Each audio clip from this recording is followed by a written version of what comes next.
Welcome to the Heather Penny Podcast, where our goal is to help you reach your potential by increasing clarity, building confidence, and engaging courage. Dr. Heather Penny is a leadership coach, trusted advisor, and admired author.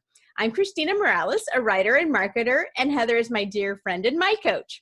So today we're continuing our series. We're on part 4 of 7, and the series is called Grace Space. Be sure to go back and listen or watch our past episodes on YouTube to learn how to demonstrate grace in every circumstance. So today we're going to talk about constructive language versus destructive language. So Heather, whoever said sticks and stones may break my bones, but words can never hurt me is either in denial or a complete liar, because words hurt. They hold so much power. So why are we so swayed by the words that we hear? Are we afraid of judgment, insecurity, repercussions? Why do words hold so much power over us? Well, of course, so many reasons, but it depends where the words catch us in life. You know, if we're in a vulnerable space, or we're healing, or we're unsure, or our identity is shifting, or we're feeling insecure, these are all dangerous, risky places to feel those words that come at us. And I remember even when I started my coaching company, probably 10 years ago, and I started putting myself out there and words out there, man, it was vulnerable. I was like ripe for the picking. If someone wanted to ream me or give me negative feedback, it would have been a gut punch, you know, and I had to gear up for that. And I think one of the things that I've just loved is for people who honor and acknowledge the risk takers in our life, because that first step is very vulnerable. And eventually at some point you do get negative feedback. How you handle that can actually grow you.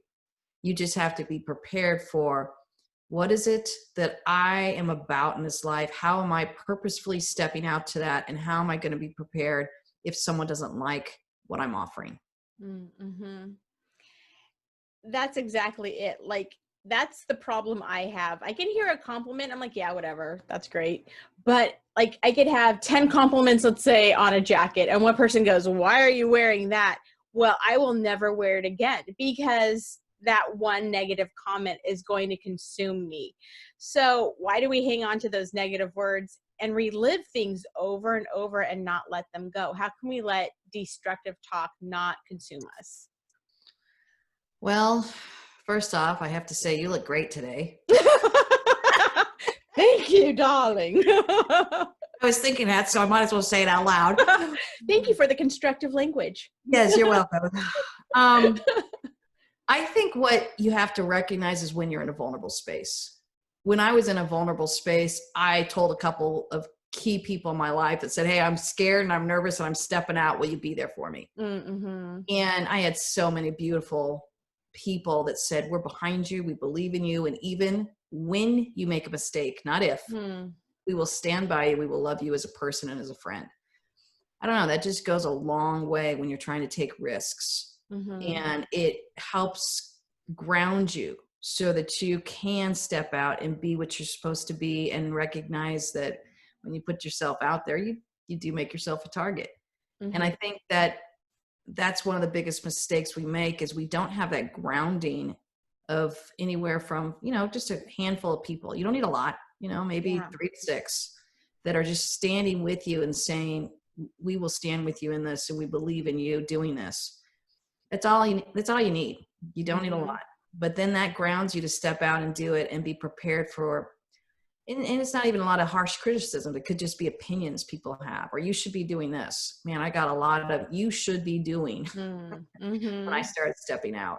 And I remember even one very reputable consultant telling me, nah, you don't want to work with individuals. That's not where the money is. And I remember thinking, should I listen to him? I believe that individuals is what I'm called to work with, and the team or the organization or the family home is only as strong as that individual. Like, that's what I believe at the core of who I am. So I was faced with the decision, do I do it regardless of whether it will make money or not? Do I believe that it has the capacity to sustain me financially, or do I let go of it and listen to this individual? And that's when those criticisms or those thoughts, actually, you can feel a lot of gratitude toward, because it created a deeper sense of, no, I know that I know what I'm about. And as I took it to my little core people, they said, no, Heather, this is what you're about. It gave me then the courage to step out. Mm-hmm. That's an interesting point you made right there. So how do we know when it's constructive and destructive? Like, Yeah. That's an interesting comment you just made. Well, yeah, that's a big, big question, destructive versus constructive. And I think this idea, if you can hang on to this awareness of, are you helping the conversation, the relationship, or the team construct and build bridges between one another? Anything that you're about, is that what you're bringing to the organization, the conversation, the relationship? That's constructive. Are you trying to destruct the team, the relationship, the individual? Is a real basic way to start thinking about destructive conversation and our destructive language versus constructive language. And that's why I like to bring it out. I like to say, we have to be aware of when our language is about building bridges and when it's about blowing up bridges. Mm-hmm. And just having that simple awareness, most humans want to be constructive. They just don't realize the power they might have in that relationship or in that room or on that team. And that's all I'm doing, is calling out that awareness. Mm-hmm. Most people know what's constructive and most people know what's destructive. How we step into that and how we own that and how we own that power and that presence is really what I'm going after when we talk about this and the idea of grace space. Mm-hmm.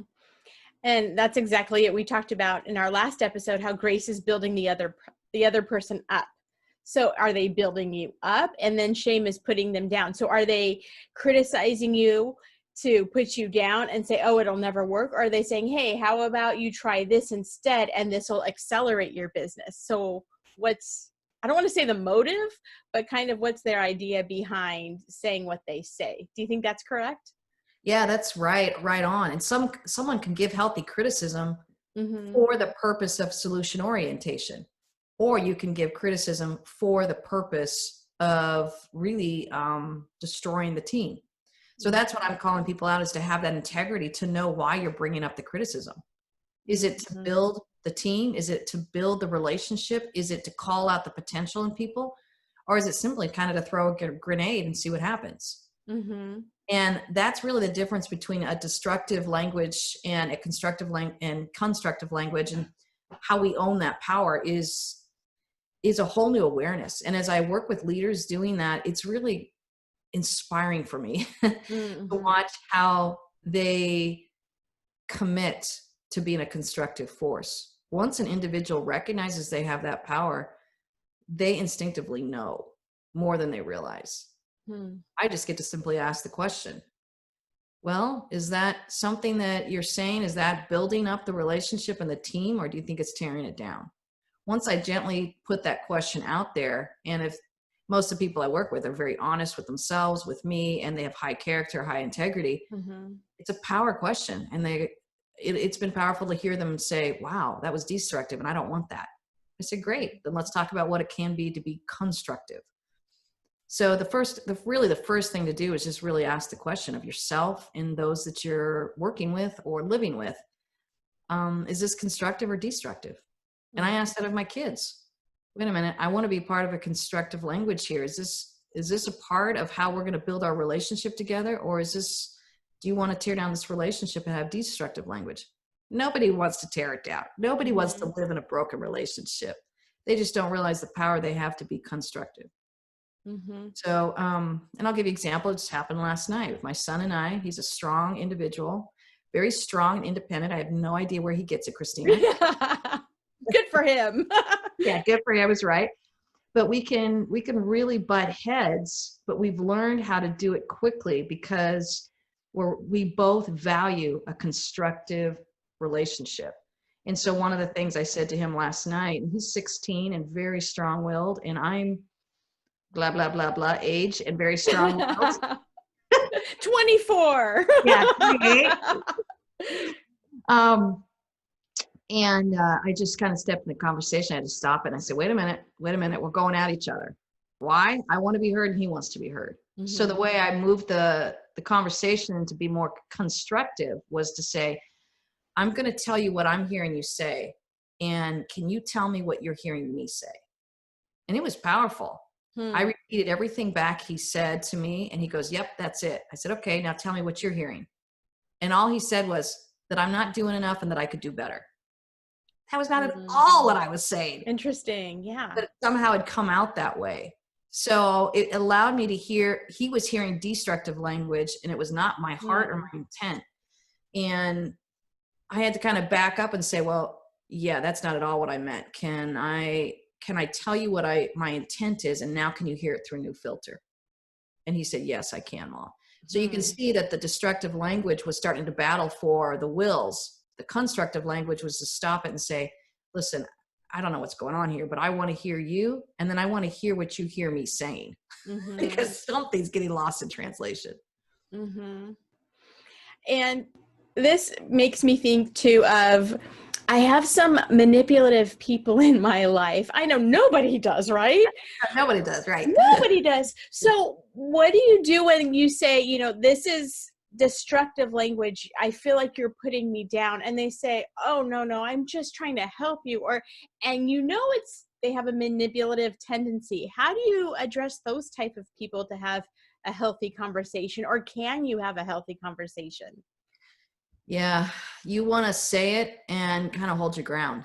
You get to say, well, I feel manipulated, or I feel harassed, or I feel run over, or I feel disrespected. And if it's a healthy relationship, they'll say, wow, I'm so sorry. That's not what I want you to feel. How can I do this better? And I think, again, going back to my son and I, hearing him hear me, of you're not doing enough, you're not doing better. Whatever I was saying, and let's be honest, I was saying it right. So I kind of say that jokingly, however he was hearing it, I wanted to go after that filter. Yeah. So you hear the spirit and the commitment in the relationship. If you say, this is what I'm feeling, they're like, no, that's not what you're feeling. You already, you get to see the relationship for what it is. It's not a two-sided relationship. If you can't ever be validated for how you're feeling and you're being dismissed for it, it's sad, but you have to recognize it for what it is. And, I think it's Maya Angelou who said this: when someone shows you who they are the first time, believe them. When someone showed me who they were the first time, I don't really care what you're feeling, Heather. I want to dismiss it, and I want to tell you what you should be feeling. How many times did I make excuses for them? I did, because I wanted the relationship to work. Once I started recognizing, I'm not getting heard, and my emotions, for whatever reasons, aren't important or valued, then that's not a relationship. That's the core of a relationship. I get to feel heard and validated for my emotions, and I get to validate and hear your emotions. And the same thing going back to my son, whatever was getting in the way between us, that's what I wanted to go after. I didn't want to control him. I didn't want to make him hear me a certain way. I wanted to hear what he was hearing. Right. And then you see that the topic is irrelevant. It's like, I just go after the individual's heart. That's what makes a two-sided relationship. And so that's really what I want my son to feel safe with me, and saying, I feel safe with my mom. Even if I hear her wrong, or if I don't like something, she will stop and listen to me. And I saw him shutting down even. I said, okay, I'm going to stop this. And I said, I want to hear what you're feeling, because I really care. And he was quiet for almost a minute, because he was trying to gather his emotions and his thoughts. What that's signaling to me is, this is a vulnerable space. This is where I want to create this gray space and keep my language so constructive. If the moment he steps into it and says, Mom, I'm feeling like you're just telling me to do better and I'm not doing enough, it doesn't matter how I said it or the way I said it, or for me to prove a point. If I go after that, it's a destructive language where he's not going to want to volunteer that to me again. Mm-hmm. That's a sacred space that I want to handle so carefully with constructive language. And so when he said that, I said, wow, that's not what I'm saying. And I'm sorry you're hearing that. Can we try this again? Because here's what I'm trying to say. I'm trying to tell you that I'm seeing something and I want to understand it. And I don't want you to hear that I don't think you're enough. So I want to try this again. And so we tried the conversation again. And of course he heard me then, but we had to go after this intent that felt very destructive in our language for whatever reason. Mm-hmm. And then we take it out of the category of I'm right, you're wrong. It's not about that. Right.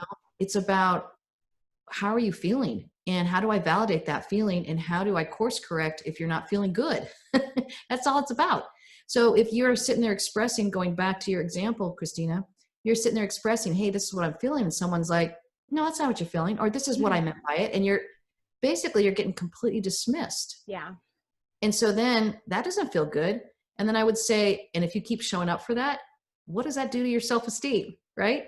You start doubting yourself. You start feeling this confusion. You start fearing and kind of start walking on eggshells. You start trying to be someone you're not. These are all things that turn us into lesser of a person. The beauty of healthy relationships is being able to show up and say, this is what I'm feeling, and thank you for hearing me. It doesn't make anyone right or wrong. It's simply an emotional response that I'm having, and I need someone to care about it. Does that make sense? Mm-hmm, totally. And I liked how you brought up that your son shut down, because our kids are going to shut down when we're not expressing ourselves correctly, or when they're hearing us through a different filter. And so when they shut down, or our kids or somebody else that we're talking to, do we keep pursuing that conversation and just say, okay, pause, let's start over? Or do we give them space? Does it depend on the topic, the person? If the trust level is high enough, you go straight for the heart. Okay. We were talking about homework. I mean, it's the infamous conversation between parents and kids, right? Right. It got to the point where I'm like, I don't care about homework. Whatever is going on with the homework, I don't even care about anymore. I see the conflict happening where it's feeling destructive. I see my son not feeling good. Mm-hmm. I see the relationship feeling threatened. I see him shutting down. Am I coming on too strong? Maybe. Does he feel challenged? Maybe. I don't know what it is. And I want to know. So I set the topic aside and go after the person's heart. Mm-hmm. That to me is a good friend who says, wow, I don't know what's going on here, but I really don't care about the issue anymore. I care about how you're feeling. Mm-hmm. That's when I'm able to sit there and relax and say, yeah, let's set the issue aside. And I just want to tell you, I'm feeling threatened.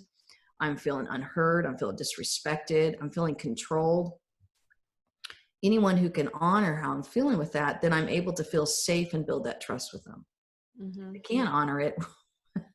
I mean, that shows the sad state of the relationship. And I'm going to put the relationship in air quotes here. Not a relationship. The relationship is dual. It's two-sided. Mm-hmm. And this is perfect. It goes into my next question. You're known for the 3 C's: clarity, confidence, and courage. And you're doing a lot of self-talk right now as you're explaining it. You're seeing what you're feeling, what you mean to say. And so, and we've done a podcast on constructive self-talk, but like this totally goes into what we're talking now: getting clarity in who you are, gaining the confidence to own it, and the courage to set boundaries and stand up for yourself. And this has helped me so much with my own self-talk, knowing who I am, setting my boundaries. And so how can someone start on this path of healing to have constructive language for themselves instead of destructive language when they're talking about their own situations and their own healing process? Oh, wow. Yeah, that's a really sacred space. I think what I do is when I'm struggling, I'm just going to go for myself here. I use myself as an example.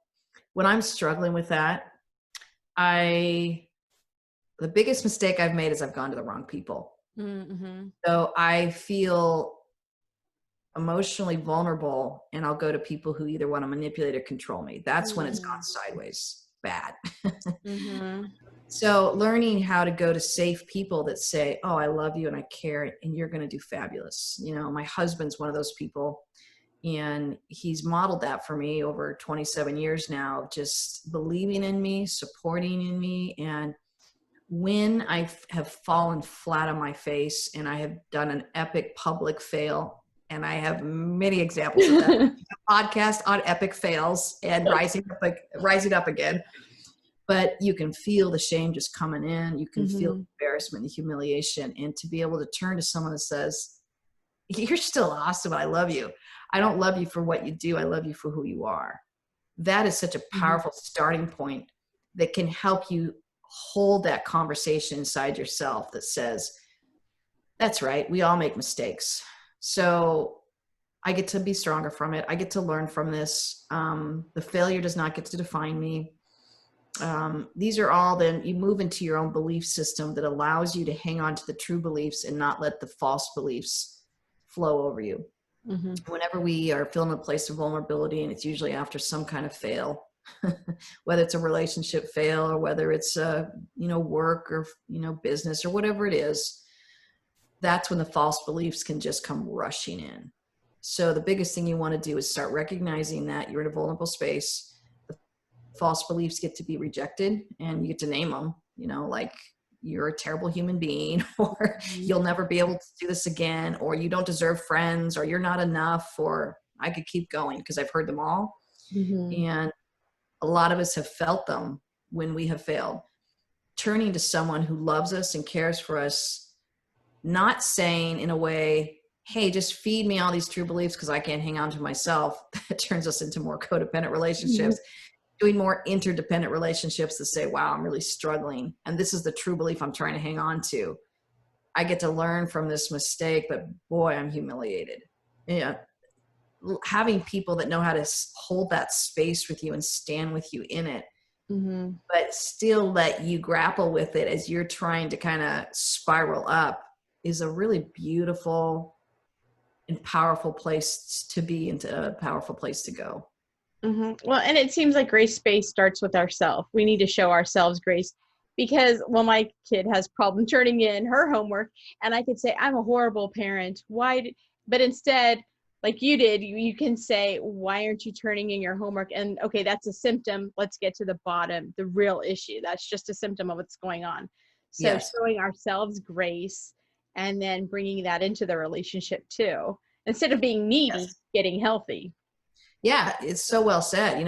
Honestly, what hit me last night when my son said to me, "I just feel like I could do better and I'm not enough." Well, it's some of my own false beliefs. And it kind of was a sucker punch to me, going, Wow. He might not be wrong that somehow that got translated, because it's a false belief I've had to fight. So it really kind of struck me between the eyes. And I thought, I'm so glad I asked him. And I'm grateful for a son who knows how to articulate so clearly. But it kind of struck me right between the eyes. And I said, okay, I got to slow this down. And it's weird to hear a false belief that you've grappled with your whole life come back to you from your kid's eyes. Yeah. And you're kind of like, there's probably some truth there. So hang on a minute. He doesn't need to hear my whole history or my own baggage. It's not a time to share that, but it's definitely a time to see a little bit of reflection in the mirror from your kid's eyes and just say, yeah, okay, that was weird. I just heard a false belief I've struggled with. So I'm probably communicating some of that. So I'm going to slow this down and say, you're doing life very well. I'm very proud of you. You are totally enough. And there's nothing you can do better per se. There's only something I want to talk with you about that I think we can grow in. And can we have that conversation? And can we get in that space? And whether it was actually said in that conversation or not tells me that he's probably felt that at other times. I don't think, honestly, if I look and reflect back on my conversation last night, I really think I did a good job communicating. But what I think the truth is I think he has felt that in other conversations. And so I let that be my teacher last night as I listened to him. And I thought, okay, Heath, you've probably communicated that at some point in your parenting. So let's be aware of that. And let's do a better job at staying in that constructive space of saying, I believe in you. I'm proud of you, and you are enough just as you are. Well, and you just did it. You showed how you modeled constructive language, and then he spoke it back to you. And so that's a huge lesson too for parents and leadership, to model it and then have them say it back to you. And then now we're modeling the constructive and not the destructive, which is so helpful. Yeah, he got to hear that I heard him well. And I wait to see him nod, and he goes, yeah, that's exactly what I said. I said, perfect, I heard you well. But then I got to hear how he was hearing me, and I thought, wow, something's getting lost in translation. And we're approaching the holidays as we record this. And so can you give us some tools to help us endure? What I really mean is celebrate. That's also in air quotes, the season. I mean, come on, we're going to face drunk Uncle Bob or a critical mother-in-law or someone who's only fluent in destructive language. How do we guard for the attack that inevitably comes on the holidays? Unless it's just me, I don't know. Oh, I'm sure it's just you, Christina. Nobody else is with their family. You have a drunk Uncle Bob. I was laughing when you used the word endure. I was like, wow, that's a strong word. And I was like, oh, that's hilarious. Yeah, I get it. Shopping therapy, but that's another. Yeah. I heard someone call family kryptonite. And it just always stuck with me in a very loving and funny way of just, I think that's the first clarity you want to have when you go into family. It's amazing how you can feel just so centered and strong. And 10 minutes later, you're feeling 12 again. Exactly. 25 again, or whatever fight you had with your sibling at 15 is coming up again. It's just like, wow.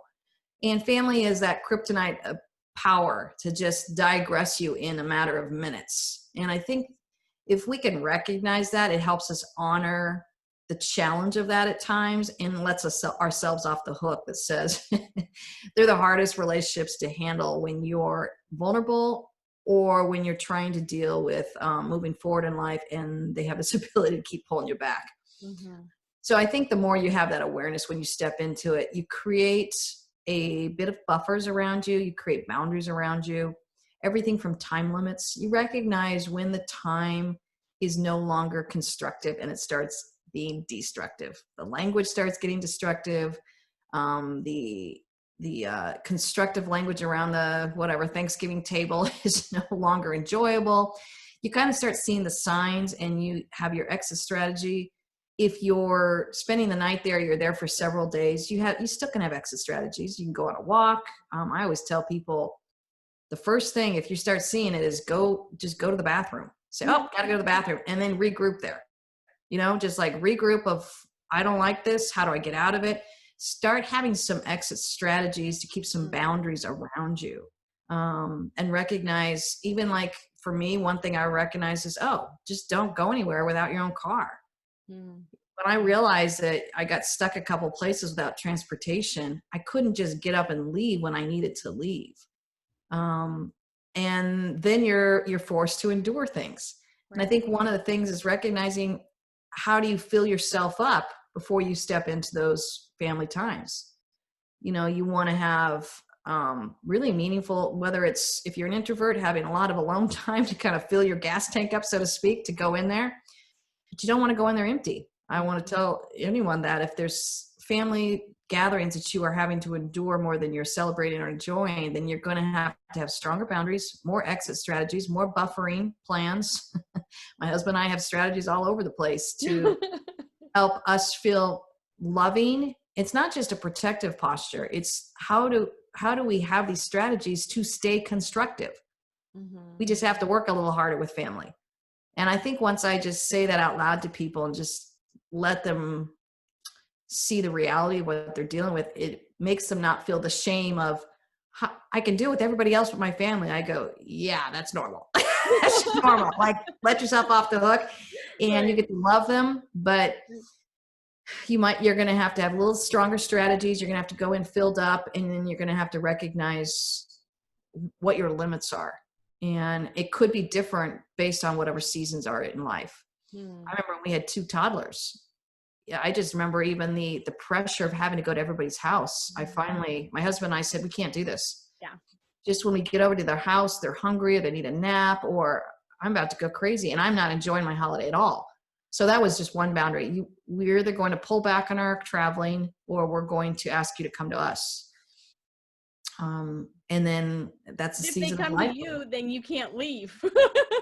Well, and then that was the other thing I was going to say. And you may come and stay for 2 days, or or during this time, I'm going to, we'll see if we can leave the kids with you, and we're going to take off. Or you make plans for the visit that feels right, and don't just leave yourself up to chance. If they are going to come for a week, man, don't be foolish about it. Recognize that where you're your best self. I recognize some of my best self with my side of the family is we get to do things. I have a really fun side of family where they love doing things. So we plan tons of activities to enjoy our time together, and recognizing how you need to plan your time in order to have the best constructive time together so it doesn't digress into the destructive is really the smartest thing to do. And so once we've endured / celebrated the day, how do we recenter, recalibrate, rediscover our clarity, confidence, and courage and constructive language? How do we heal? Yeah. Well, depending on the challenges of your family, it's different levels, right? So if you've got a challenging family and a lot of historical baggage, you're going to need a longer time to heal. So it might be several days of kind of creating almost a spa around you. My husband and I call it, okay, we're doing some spa days around us, which means we may not get out of pajamas. We might be lying around the house eating whatever we want to eat, enjoying Netflix, whatever it is that allows us to kind of restore our spirit and our soul and pull our clarity back together, our confidence and our courage to face the life that we're really trying to live and enjoy. And I love that you use the word endure, because I go, once we've moved into endurance, we have to recognize the toll it takes. Yeah. Life is not made to be endured on a constant basis. And many of us live with that false belief. I've got to endure family. I've got to endure this relationship. I've got to endure work. Yeah. It's a strong false belief that really is very unsustainable, and it really destroys us. Moving into, certainly things have to be endured at times, but moving into this true belief of I get to enjoy life is much more powerful. And it empowers us to step into creating the life we want to create. But if we're constantly talking about enduring it, you can see that we're living as a victim. So that's really a way that we stay destructive in a passive way. We've decided that we have to endure life. No, you don't. You don't. There's certain aspects that you will have to endure. I'm not going to lie to you. But if you've just given up and say, I've got to endure everything from the holidays to my work, to my job, to Monday mornings, whatever it is that we start saying to ourselves we have to endure, we were starting to live as victims. We're actually participating in a destructive force in this world. Starting to move into this, I get to enjoy my life. I get to enjoy my work. I get to enjoy my family time. I get to enjoy holidays is a really powerful place to live from. And even as simple as, enjoying my holidays. I can't travel from house to house to house with toddlers. That's a paradigm my husband and I have really talked about. How do we get to enjoy our holidays? And if we sit there and keep saying, how do we endure our holidays? It's such a low standard. Right. It's a low standard. So, and I will say that as you start shifting into enjoying your holidays and into that space, there's going to be people you disappoint, because when you were in the endurance stage, you played the game for them. Right. Once you moved into the enjoying stage, the healthier the relationship is, the more they'll celebrate you enjoying. They'll say, oh, we miss you, but we're glad you're enjoying your Christmas. The more unhealthy the relationship is, the more they're going to shame you for actually enjoying your Christmas and not enduring it with them.